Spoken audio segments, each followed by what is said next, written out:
Bom, meus amigos, boa noite. É um prazer enorme, né, estar mais uma vez aqui nessa casa, reunido, né, com os amigos, porque é uma coisa muito boa que acontece quando a gente está num ambiente de sintonia, né, com os pensamentos. Você bota o pé e já se sente em casa, já se sente entre amigos, né? Às vezes a gente não vê os rostinhos muito pela rua, mas quando a gente chega aqui, parece que é todo mundo irmão. E o tema que nós vamos falar hoje, convidados e aceitos, é um capítulo do livro Evangelho com Jesus, da Joana de Ângeles, né? E a gente vai comentar um pouquinho, vai ler um pedacinho da parábola para a gente poder refletir em cima disso. Parábola do festim de bodas. Falando ainda por parábolas, disse-lhes Jesus: o reino dos céus se assemelha a um rei que, querendo festejar as bodas de seu filho, despachou seus servos a chamar para as bodas os que tinham sido convidados. Estes, porém, recusaram-se a ir. O rei despachou outros servos com ordem de dizer da sua parte aos convidados: preparei o meu jantar, mandei matar os meus bois e todos os meus cevados. Tudo está pronto, vinde às bodas. Eles, porém, sem se incomodarem com isso, lá se foram, um para a sua casa de campo, outro para o seu negócio. Outros pegaram dos servos e os mataram, depois de lhes haverem feito muitos ultrajes. Sabendo disso, o rei se tomou de cólera e, mandando contra eles seus exércitos, exterminou os assassinos e lhes queimou a cidade. Então disse a seus servos: o festim das bodas está inteiramente preparado, mas os que para ele foram chamados não eram dignos dele. Ide, pois, às encruzilhadas e chamai para as bodas todos quanto encontrardes. Os servos então saíram pelas ruas e trouxeram todos os que iam encontrando, bons e maus. A sala das bodas se encheu de pessoas que se puseram à mesa. Entrou em seguida o rei para ver os que estavam à mesa, e dando com um homem que não vestia a túnica nupcial, disse-lhes: meu amigo, como entraste aqui sem a túnica nupcial? O homem guardou silêncio.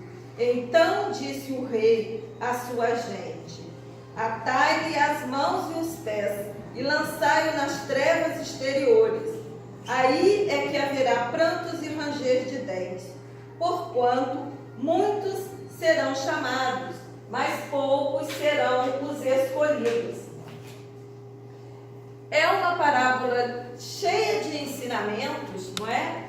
Mas que no primeiro momento, quando a gente escuta, né, eu custei mesmo de verdade, há anos atrás, a aceitar determinadas linguagens, né? Porque a gente escuta e fica, né, um tanto quanto esquisito. E aí a gente está aqui trabalhando no Evangelho, capítulo 18, item 2. E fica essa pergunta para a gente, né? O que significa muitos são chamados, poucos os escolhidos? Há anos atrás, né, a gente se empenhou em estudar o Evangelho, conseguiu decifrar algumas coisas.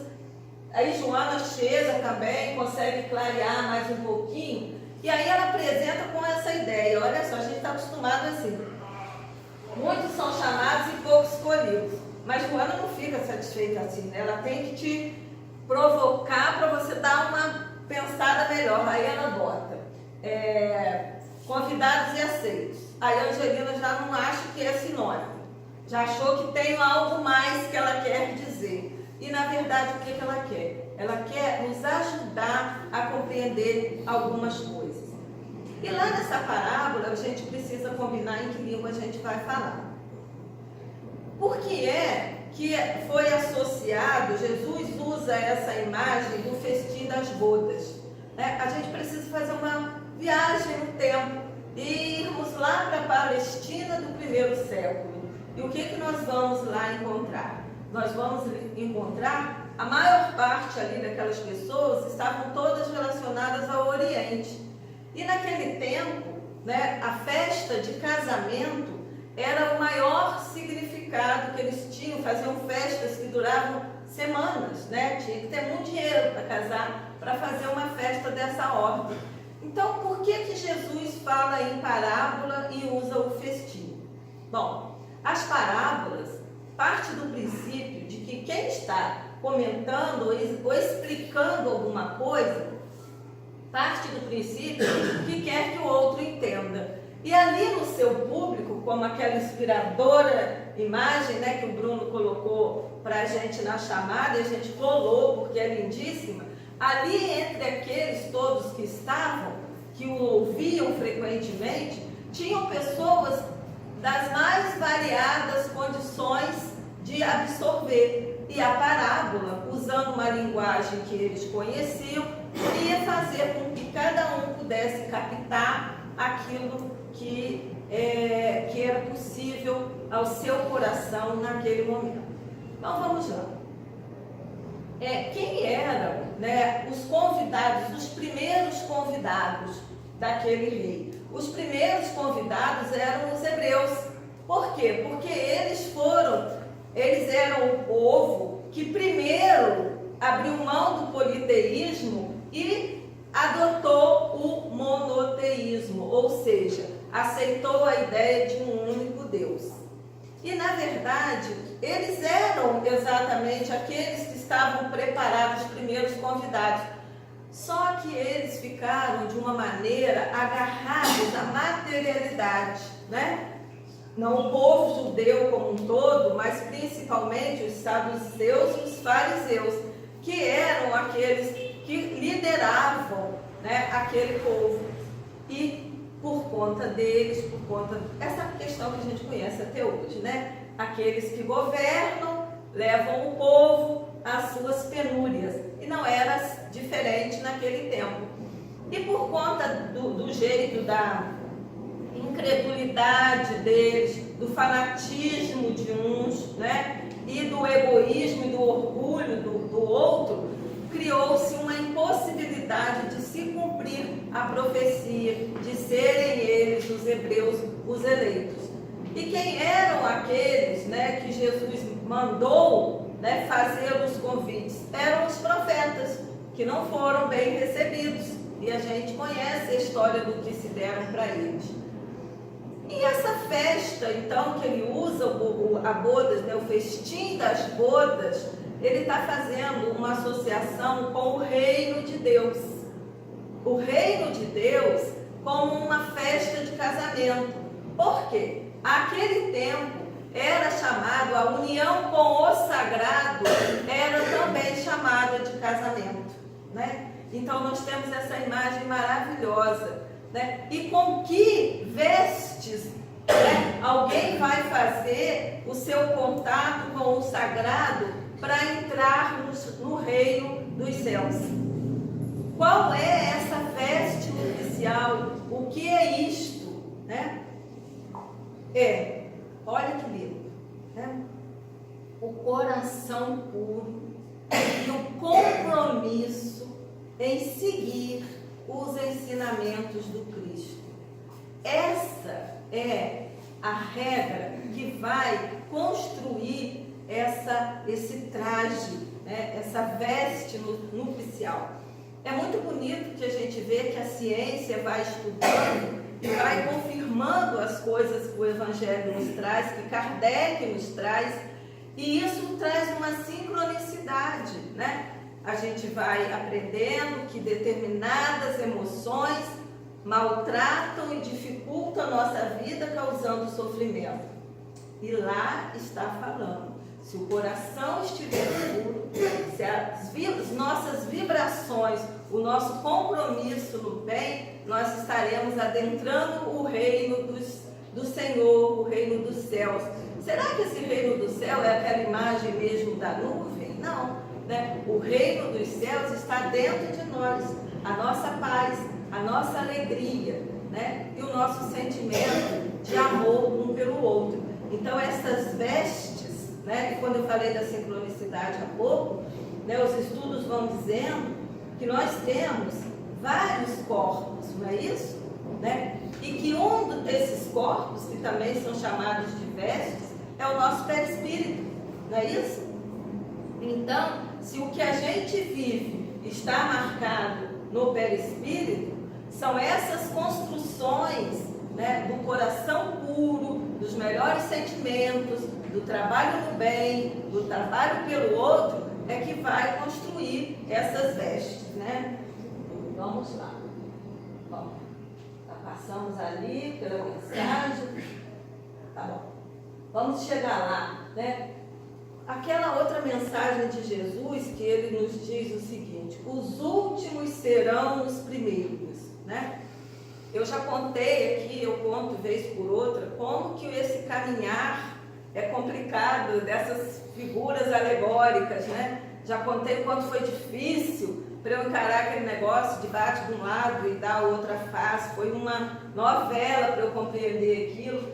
E essa história também, dos últimos serão os primeiros, também foi um processo, não é? Para que eu pudesse compreender, porque você escuta, é difícil da gente absorver, não é? É difícil. Mas Kardec nos ajuda e Joana também. Joana nos traz uma dica muito interessante. Olha só. Quando Jesus veio e trouxe a sua mensagem, nós temos que admitir, entre amigos cristãos, que essa mensagem ela é totalmente incompatível com a sociedade de um modo geral. Isso não é só hoje, isso é desde então. Desde aqueles tempos, a mensagem que Jesus traz é incompatível com a sociedade que nós estamos inseridas e estávamos também naquela época. O que a sociedade diz que serão os primeiros? A quem a gente honra, a quem a gente aplaude de um modo geral? Quem são os primeiros que a gente olha e, de certa maneira, não quando a gente está na casa espírita, mas quando a gente está fora da casa espírita, né? Quem que a gente admira e quais são os cargos que nós queremos que os nossos filhos tenham? Não é verdade? Quais são as condições que a gente quer? Se um filho começa a ter uma dificuldade de aprendizagem, a gente se apavora de uma tal maneira, porque o medo daquela criatura ficar pobre é apavorante, né? Então a gente tem um esforço enorme. É preciso ajudar a criança, mas muito mais do que o aprendizado acadêmico, a gente tem o desenvolvimento moral, o nosso compromisso com o desenvolvimento moral. Isso é muito sério e já desde aquela época, a mensagem que Jesus trazia, ele já alertava. E até hoje, mais de 2000 anos depois, nós temos dificuldades para decifrar isso. Então, aquilo que nos parece os primeiros lugares, quando se chega na espiritualidade e a gente não vai ser presidente, a gente não vai ser secretário, a gente não vai ser prefeito, a gente não vai ser médico, a gente não vai ser psicólogo, a gente não vai ser estudioso da casa, né? Não é nada disso. Quando o nosso corpo físico aqui estiver, né, cumpriu a sua tarefa e vai ficar por aqui, quais são as vestes, né, que nós teremos para apresentar? Quais serão as nossas credenciais? Só para dar uma colinha para o nosso interno, para a gente não ficar muito mal, vamos lembrar de André Luiz, que era um médico, né, enquanto encarnado, e ao tomar contato com o mundo espiritual, Ele se propõe a ajudar e a trabalhar. E o que ele queria ser? Médico. Era aquilo que ele tinha sido a vida inteira, né? Então, essas vestes que nós temos aqui, ela não costuma ser útil lá, né? Quando aqui mesmo a gente está com aquela dor que dói no nosso coração, principalmente as dores morais, né? Que a gente está no cantinho da nossa casa, o carro, melhor que ele esteja, que esteja na garagem, né? Muitas vezes as contas pagas, sim, não trazem para a gente o conforto que a gente está precisando. Por quê? Essa questão dessa troca de sair dos primeiros aos últimos, né, fala de uma outra construção. Tem uma historinha também que eu gosto de contar, que alguns anos atrás, eu tenho muitas lições, a minha cara fica esfregada um tanto de vezes, vocês não podem imaginar. Mas uma delas eu conto porque foi muito bacana isso. Nós tínhamos no posto espírita um trabalho de ir a alguns centros pequenininhos que muitas vezes aconteciam numa garagem, na varanda de uma casa, lá em Minas Gerais, Cumbicas, Cataguases, né, em lugares dessa região. Lá uma vez fizemos um trabalho que era numa escola. E ali tinha, num grupão, tinha gente de 7 aos 75 anos. Gente com todas as aparências. Jeito de muito arrumado, jeito de desarrumado e não sei o que e tal. E tinha uma senhora no grupo, a gente fez um grupão. E eu estava lá de facilitadora. E uma senhora com uma aparência bastante empobrecida, com aqueles pezinhos arrebentados, com aquele lencinho torto na cabeça. E começou um zum assim no grupão e me informaram. Aquela senhora estava passando necessidade de alimento, de paz, de sossego, de tudo, aos olhos das pessoas que estavam ali, que isso seja claro, né? Porque a sua filha, a neta, que era uma dependente química, pegava o dinheiro da aposentadoria dela e gastava em menos de uma noite. E o povo queria linchar a tal da neta. Alguém acha que eu desejei uma coisa mais caridosa com a neta? Quem acha que eu desejei uma coisa mais caridosa para a neta, levanta a mão. Ninguém, né? Pois é. Não. Me subiu uma raiva, uma gana sem tamanho. E aí, gente, lembrando lá do trabalho, na promoção social, vamos lá tentando falar do conselho do idoso, né, alguma coisa assim, mas aí uma luz, né, porque a gente estava trabalhando com a bênção dos amigos espirituais, aí alguém deu o toque, aí a Angelina abre a boca, né, de uma maneira contrária a tudo que estava sentindo, e fala, gente, vamos acalmar um pouquinho o coração aqui, né, vamos ouvir o que ela tem a dizer, porque nós estamos colocando o nosso ponto de vista e não escutamos o dela. Aí, simplesmente fala assim, então, se eu que sou avó, não deixaram fazer comigo, quem que vai deixar ela fazer? Eu não estava satisfeita, né? Ainda tinha um bicho aqui andando dentro. Aí eu falei assim, então, mas se ela continuar fazendo, daqui a pouco nem a senhora vai ter para dar para ela. Aí ela falou assim, ué, mas eu não estou fazendo com amor e carinho, e Jesus não vai ajudar? Eu, né?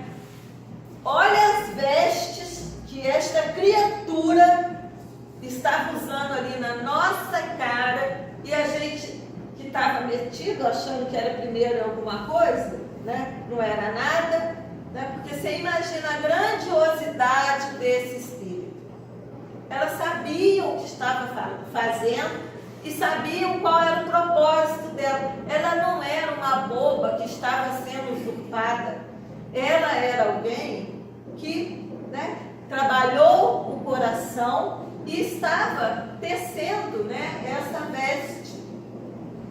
Esse convite, né, decifrar esse convite que Jesus nos faz, e na hora que ele fala, olha, o caminho do reino, né, da espiritualidade é o caminho da porta estreita, né? Então eu coloquei ali, né, que é como um tapa no visual, né? Quando nós vamos a uma festa, quando a gente vai a um evento, alguém aqui quer ir feio, desarrumado, desleixado? Não, né? A gente quer arrumar um pouquinho para sermos aceitos entre uns e outros, não é? A gente quer estar mais ou menos vestido. Se nós vamos ao trabalho, a gente coloca uma roupa de jeito que a gente seja aceito no ambiente. Se nós vamos a um jogo de futebol, mesmo que para assistir, o traje é um pouco mais leve. E por aí vai, né? E aqui também existe um tapa no visual. Vamos levar isso dessa noite. Quando nós entramos na casa espírita, a gente pode vir com esse pensamento. Nós vamos dar um tapa no visual, só que nas vestes nupciais. A gente vai trabalhar o coração, a gente vai trabalhar o nosso campo psíquico, a gente vai procurar desenvolver os nossos melhores sentimentos para dar um tapa no visual. Para que esta porta estreita, né, ela permita que a gente passe com uma certa elegância. A casa espírita é um espaço que a gente tem para ganhar força. A nossa vida não se faz aqui dentro. Por mais que alguns amigos fiquem aqui a maior parte do tempo, mas a vida é feita lá fora. Mas aqui dentro é o lugar que nós arranjamos força, que a gente se abastece para dar esse tapa no visual, né? E levar conosco para o nosso perispírito, trabalhar aquilo que precisa ser transformado, para que a gente entenda e não se confunda, né? Todas aquelas coisas que são perecíveis, que quando a gente desencarnar, não nos serão úteis.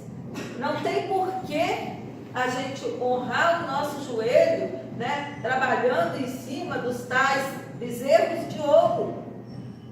Que a gente possa cuidar do nosso conforto material. Nós estamos encarnados, nós precisamos de proteção, de casa, de roupa, de alimento. Se puder ter as coisas mais carinhas, mais confortáveis, não tem problema não. A questão é a origem.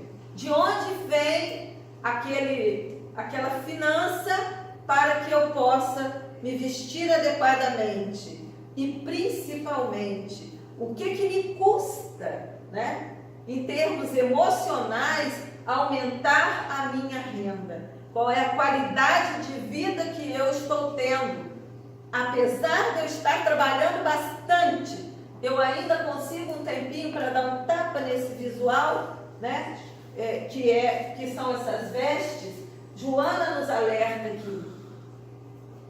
Trabalhar para que a gente entenda, né, essa questão dos primeiros e dos últimos, que a gente faça essa reforma íntima, é um alto investimento. Não é fácil. Não é fácil. E muitas vezes você não é compreendido entre os seus. Como assim? Né? Como assim? Temos um amigo querido que já está no plano espiritual, que se dizia ateu, ateu, ateu e ateu. Só que perto de mim, Graça Lazzarini, Cida Ortiz, a marido da Cida, ele dava de mim. Ficávamos nós todas assim com cara de boba, né?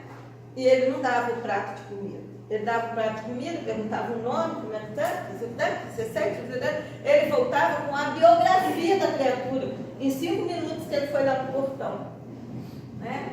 Então é um amigo querido que, embora se dissesse ateu, né, seu coração era de uma beleza maravilhosa. E Joana nos alerta também, né, quanto à fadiga e à fuga. Sabe aqueles convidados, né, que não deram muita atenção, que foram para a casa de campo, que foram cuidar dos seus negócios? Somos nós muitas vezes, né? Nós temos os nossos compromissos e a gente sempre se diz sem tempo. Mas como é que é isso? Como é que eu vou fugir? E por que eu tenho essa fadiga e essa fuga? A fuga, né, é porque dá trabalho. A renúncia dá trabalho, a reforma íntima dá trabalho. Não é uma coisa que cai do céu e não é uma coisa que a gente compra no carrinho das Casas Bahia, nem do Ponto Frio. Não tem. Muitos objetos valiosos que a gente coloca dentro da nossa casa, nós podemos adquiri-lo com o carnê. A gente vai pagando aos poucos. A reforma íntima não funciona assim, porque o nosso ganho não é imediato, né? E uma cola que eu tenho para dar, que a gente está mais ou menos no caminho, é quando a gente deita a nossa cabeça no travesseiro e não nos envergonhamos dos fatos do dia. Quem é o escolhido, né? Aqui nós colocamos 2 slides com mensagens de Joana, com reflexões que ela nos traz, né? O escolhido é aquele que consegue o triunfo sobre a inferioridade moral, entregando-se com fidelidade à opção realizada, que o recompensa interiormente com a alegria do bem que esculpe nos sentimentos, né? Estes são os escolhidos, né? Convidados foram todos, somos todos, o tempo inteiro. Eu não sei se está muito fraca a associação que eu fiz. Eu fiquei pensando assim, muitas vezes nós recebemos um convite para uma festa, né? E nós vamos à festa, a gente consegue adentrar na festa. Lá dentro a gente percebe que algumas pessoas são mais queridas ou que algumas pessoas se divertem mais. Não estou falando daquelas pessoas que se divertem mais porque beberam mais. Estou falando daquelas pessoas que se sentem mais em harmonia umas com as outras, né? O que acontece? Né? Nessa hora, ali fica claro que algumas pessoas são caras ao coração daquele que convidou. Uma outra questão é que a gente tem uma busca desenfreada. Todo mundo tem de fazer faculdade, né? Que bom se puder fazer, se for algo que vai agregar conhecimento e tudo. Mas alguém acredita realmente que faculdade garante emprego? Né? Muitas vezes a faculdade nos leva à possibilidade de fazer parte de um processo seletivo. Não é verdade? Se alguém está precisando de um professor na sua escola, eu vou pegar currículo de professores, né? Mas entre aqueles, alguém vai ficar naquela escola, assim como naquelas bodas. Joana continua aqui. Quem é o escolhido? Ela vai. O ser descobre que há prazeres mais significativos e reconfortantes que aqueles que se derivam da posse, da ostentação e do orgulho. Banham-se, por fim, de expressiva claridade com o discernimento daquilo que é importante, em detrimento do que tem um sentido transitório, que satisfaz por um momento e não mais atende posteriormente. Então, né, essa questão aqui do que não atende posteriormente, teve um tempo, eu acredito que tem uns 4 anos atrás, eu percebi, né, pela qualidade do meu dia a dia, que eu estava ficando esgotada com muita facilidade. Uma coisa assim, se alguma coisa ruim acontecesse, é claro que durava um século, mas coisas ótimas que me aconteceram nesse período, duravam, tinha uma durabilidade pouca, tipo assim, 2, 3 horas no dia a dia, aquilo já tinha perdido o efeito, e se o negócio fosse de noite, no outro dia de manhã eu nem lembrava. E como a gente está, né, na doutrina o tempo inteiro, eu comecei a achar que aquilo estava esquisito, comecei a dar uma pesquisada, achei no livro Mãos de Luz uma informação de que os chakras, quando esgarçados, eles fazem com que a energia se escoe, né? Então, a gente fica sem vitalidade e realmente, assim, nesse estado, por melhores que fossem os acontecimentos, a gente não conseguia reter, não conseguia a gratidão. A gente não conseguia a gratidão, que é aquilo que traz a paz para você. A gente fez o seguinte, redobramos, né, o nosso trabalho de passe, água fluidificada, e também nesse momento a gente fez uma redução na nossa carga horária, né, de trabalho. Ali, naquele momento, foi hora de renunciar, né, de receber menos em termos financeiros para ganhar em termos de qualidade de vida. Processo fácil? Não. Processo que as pessoas com quem a gente lida no dia a dia podiam entender? Não, né? Mas o bem-estar, ele veio retornando, ele chegou e hoje a gente fica feliz, né? Porque claro que a gente tropeça 500 vezes, mas a gente gosta de dizer dessa claridade. A gente ainda não consegue seguir o caminho, mas a gente já sabe que ele é importante. O ser descobre que há prazeres mais significativos e reconfortantes. Você conhece os livros da irmã Dufour? Tem um deles que se chama Prazeres da Alma. Então, eu trabalho com a palavra, né? Eu trabalho em psicanálise, toda palavra tem seu sentido. Quando eu me deparei com um livro espírita escrito Prazeres da Alma, comprei rápido, urgente. Quando cheguei em casa, era um livro de mensagens.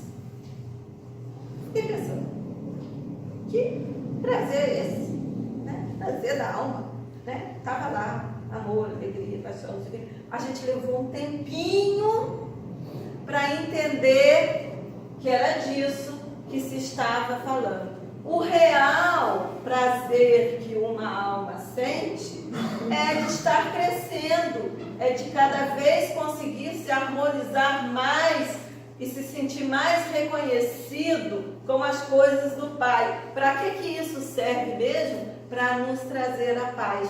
Não aquela paz boba, né? De que eu não estou fazendo nada, você também não está, e a gente está aqui em paz. Isso não é paz, isso é preguiça, né? O auto-iluminar-se.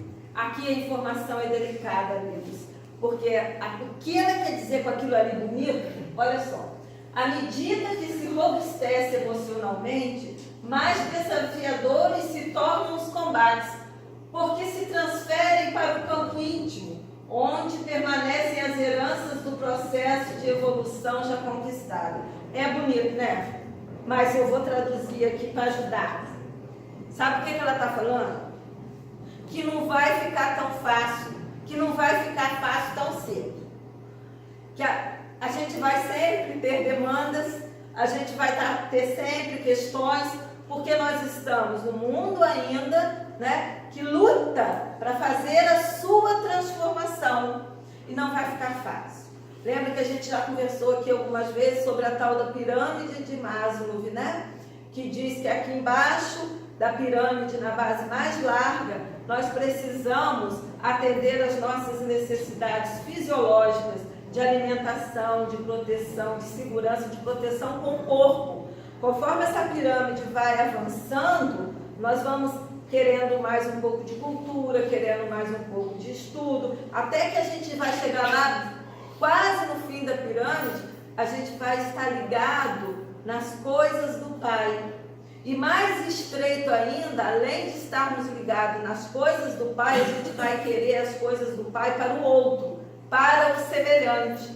Então, né, não vai ser fácil. Eu aprendi a não fazer fofoca. Oba, que bom! Agora já estou de roupa nova para entrar lá no caminho. Tá nada, tem um monte de coisa. Eu não estou falando, mas estou pensando. Né? E vai por aí afora.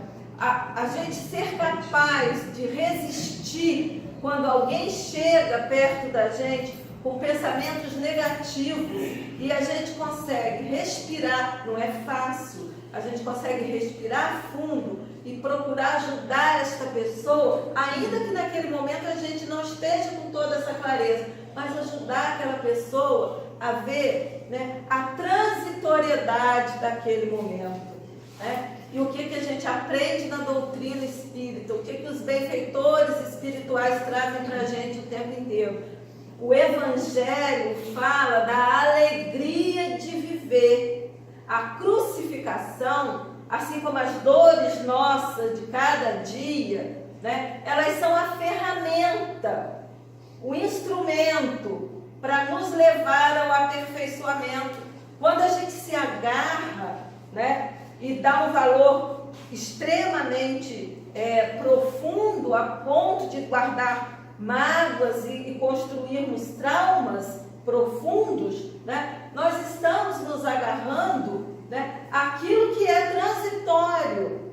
Porque sofrer por sofrer não tem nada a ver, dizem os adolescentes, né? Não tem nada a ver. Então, o sofrimento só vai nos levar a um ponto de luz se nós formos capazes de lidar com esse sofrimento de alguma forma. Eu costumo colocar que no primeiro momento, quando o sofrimento bate a porta, nós temos todo o direito de nos escandalizar, de espernear, de procurar um ombro amigo, de procurar gente para dar a mão, e pede passe, e pede até a página 22.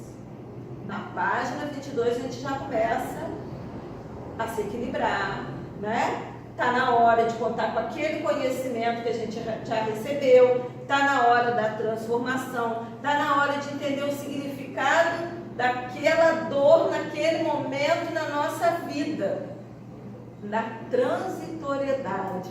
A dor, o sofrimento que nos circunda não é o fim, ele é o instrumento, ele é a ferramenta. Tão logo a gente aprende a lição, então logo a gente entra em outra sala e começa outra batalha.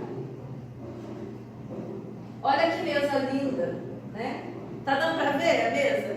Eu queria que ela parecesse uma mesa assim, uma mesa, né? Muito linda, do jeito que os filhos do Pai merecem. Quem são os filhos do Pai? Somos nós, né? A gente precisa entender que há convites por toda parte, e nem todos nós temos olhos de ver, nem ouvidos para ouvir, mas a promessa é grandiosa. Não é uma cadeirinha velha, não.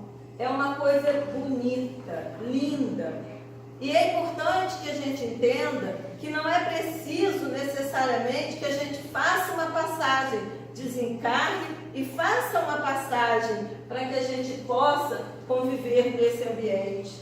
Ele acontece dentro do nosso coração, né? Muitas vezes, quando a gente senta em algum lugar com um amigo querido, né? E a gente troca uma ideia e a gente conversa sobre a doutrina ou sobre algo que fala de paz, né?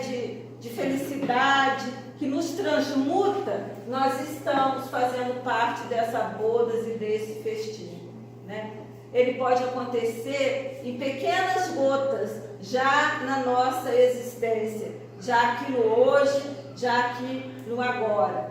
Quando a gente tem olhos de ver, a gente observa na fala de uma criança, né? Numa hora que um amigo conta com a gente, numa hora que a gente está num aperto, está com o coração assim difícil e alguém querido te liga exatamente, te manda uma mensagem, né?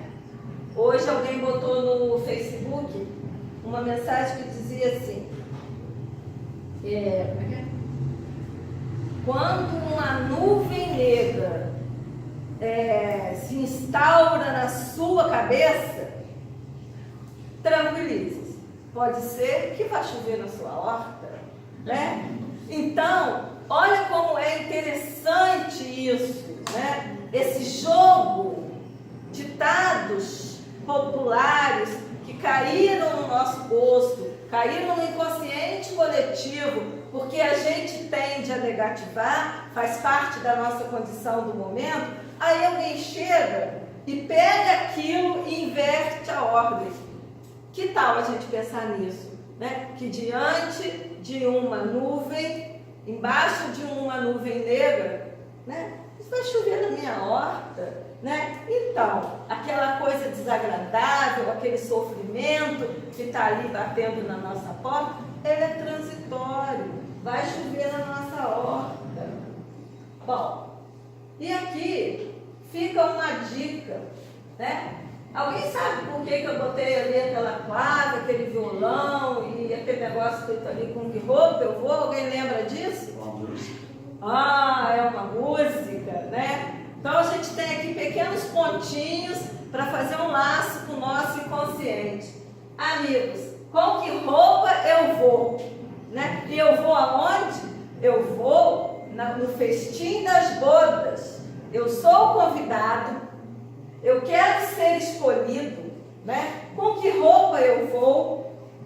Aqui a gente tem uma partezinha na parábola, quando o rei chama a todos os outros, né, que estavam lá pelas encruzilhadas, perdidos nos caminhos, ele chama. Aí, de repente, ele chamou o quê? Chamou pobre, rico, mais ou menos, gente arrumada, desarrumada, de tudo quanto era jeito. Aí está todo mundo lá bonitinho, sentado, ele chega, olha para o Filho de Deus e fala para ele assim: amigo, como conseguiu entrar aqui sem as vestes nupciais, né? Quer dizer, como é que você conseguiu entrar aqui com esse traje?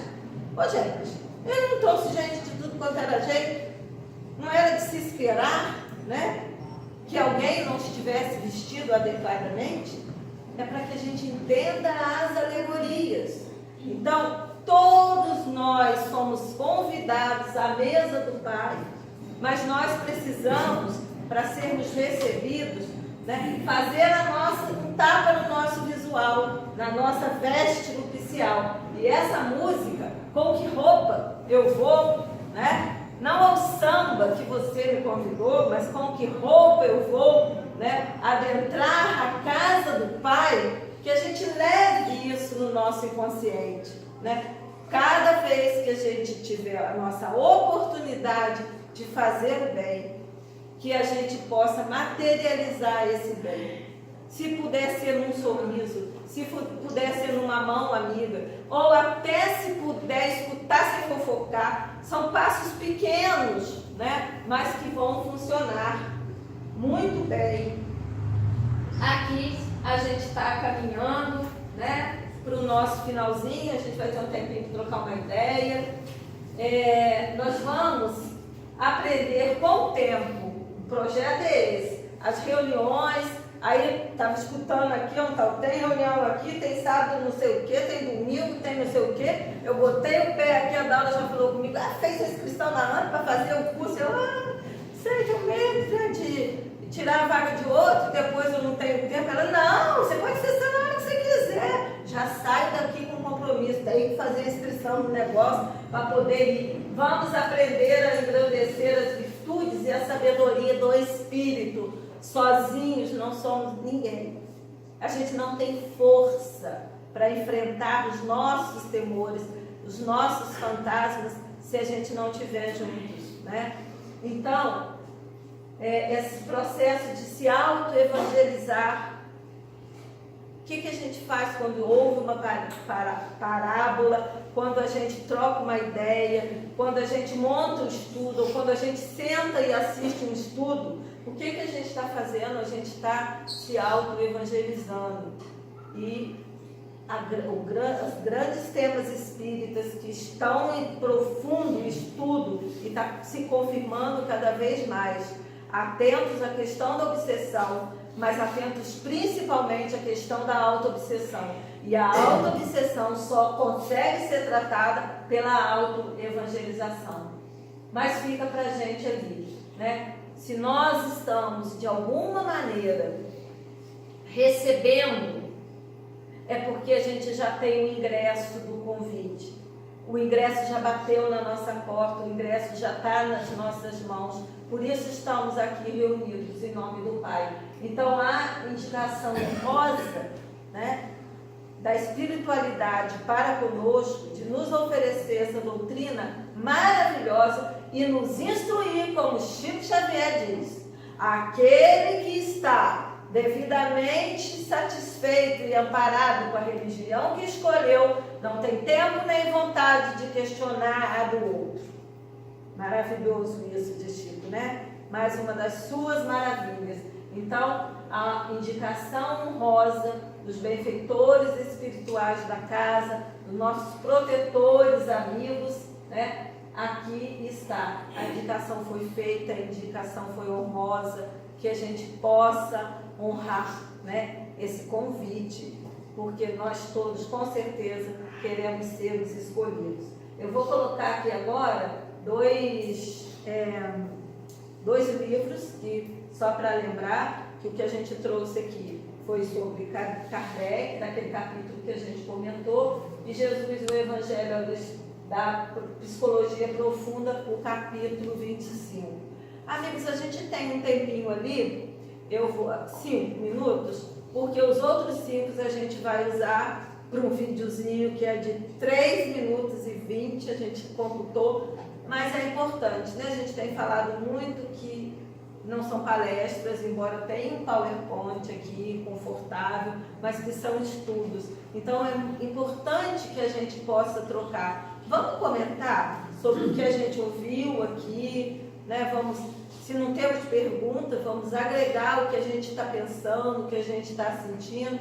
A gente está com um tempinho reservado especificamente para isso.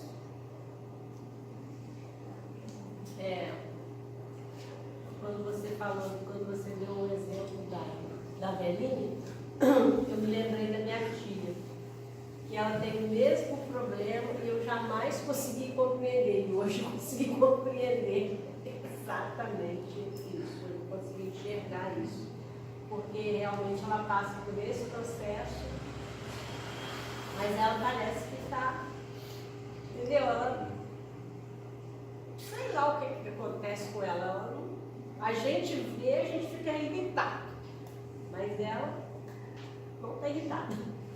E é a tal da velha. Pois é. Se a gente ela já está muito mais.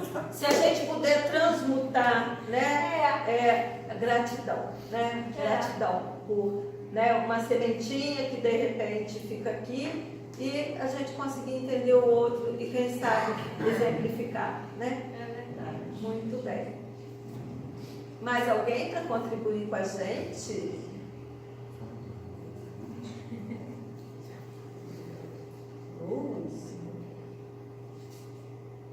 Gente, eu que falo demais, tiro o gosto de vocês estão quietinhos, é isso mesmo. Os falantes não vieram. Ah, é? Os falantes não vieram. Os falantes não vieram? Fala, seu Fala aí, seu Neto. Eu não vejo. Tudo devagar.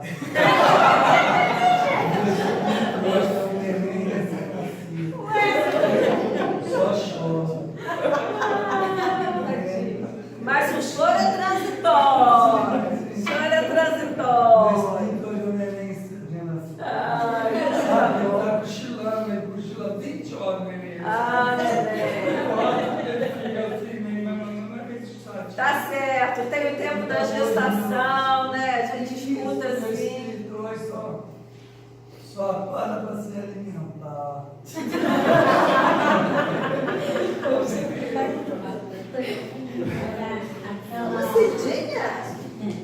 Aquela coisa que você disse, né, de ajudar o outro na hora que está caindo, na hora que às vezes a gente perde até esforço mesmo, né?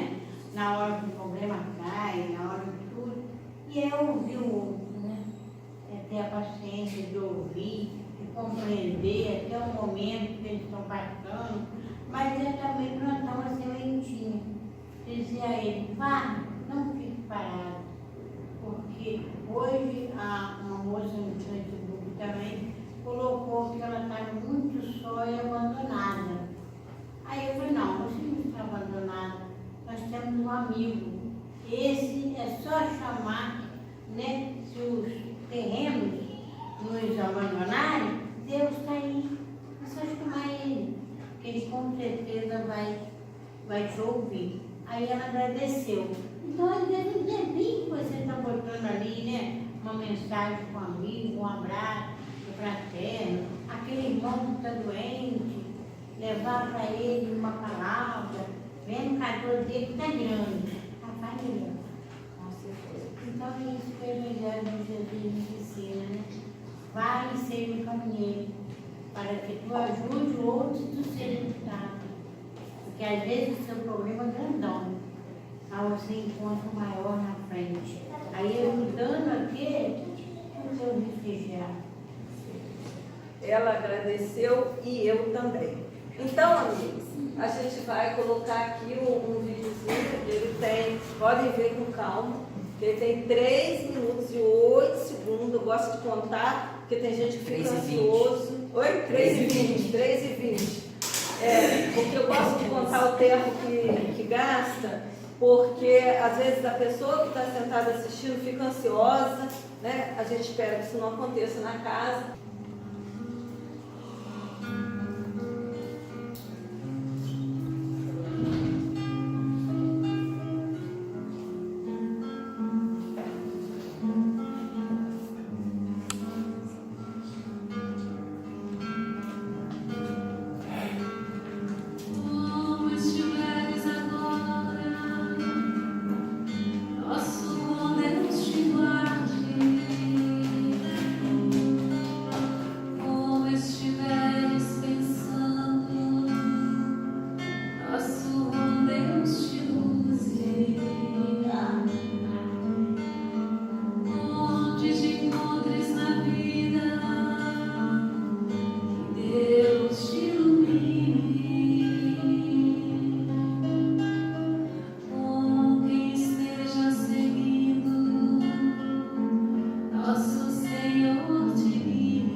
Angelina, nós agradecemos você compartilhar tudo isso conosco, né?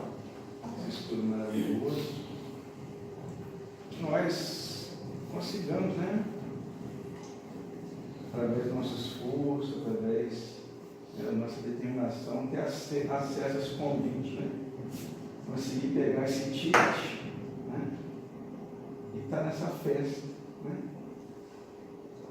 E eu acho que nós estamos no caminho, né? Com certeza. Todos nós aqui estamos, né? Somos honrados com o Estamos, né? A gente pode estar começando, a gente pode estar pelo caminho, cada um tem o seu, né? Cada um em grau, mas estamos todos seguindo no mesmo local. né? O mesmo conhecimento, o mesmo um ponto de chegada, vamos dizer assim, né? Que é o que Deus já nos trouxe, né? Que é a felicidade, a paz, é sermos espíritos puros, né? E nós estamos nesse caminho, vamos devagar e vamos avançando. Passos curtos, mas firmes.